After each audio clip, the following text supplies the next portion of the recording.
Hello,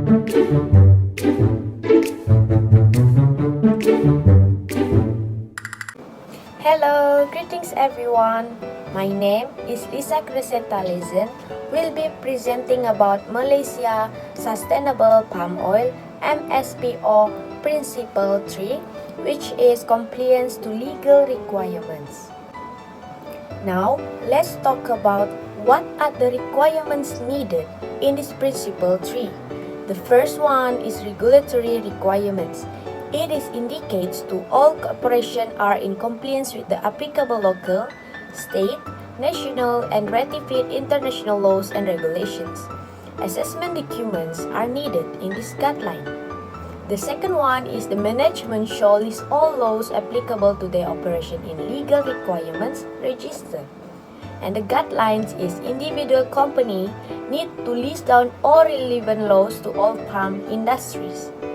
Next, the legal requirements register shall be updated as and when there are any new adjustment or any new regulations coming into force. Updating and document review and compliance and suggest adding compliance status are the guidelines.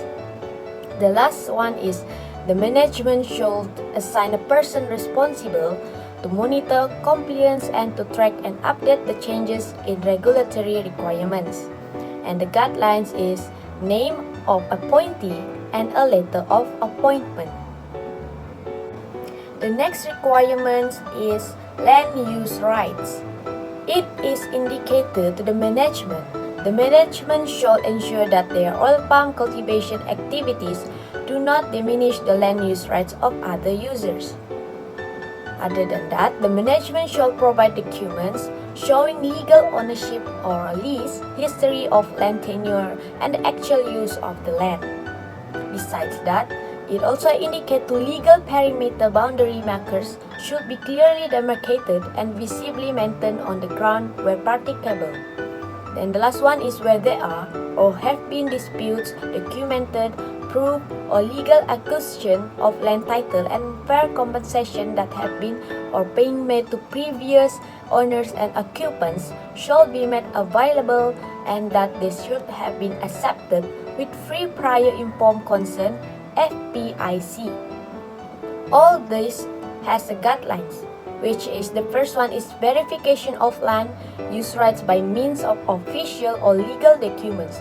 The following documents are accepted: land title and terms and conditions, provisional lease (PL), license for planted forest for Sarawak only, lease agreement, quit rent paid by the holding company, perimeter survey map containing boundary markers, records of disputes and resolution process, and records of agreement or legal documents between the previous owners and occupants.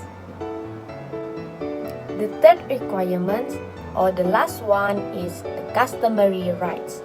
It indicates to where lands are encumbered by customary rights, the company shall demonstrate that these rights are understood and are not being threatened or reduced. The guideline is provisional lease (PL) and license for planted forest and records of ex gratia or goodwill payment and agreement. The second one is maps of an appropriate scale showing extent of recognized customary rights shall be made available. Its guideline is an official map from land survey for recognized customary right is made available. And the last one is negotiation and FPIC should be recorded and copies of negotiated agreements also should be made available. Its guidelines is only records of negotiated agreements. To sum up everything, there are three things that we need to know in this Principle 3, which is compliance to legal requirements. The three things that we need to know is regulatory requirements, land use right, and customary right. That is all from me. Thank you.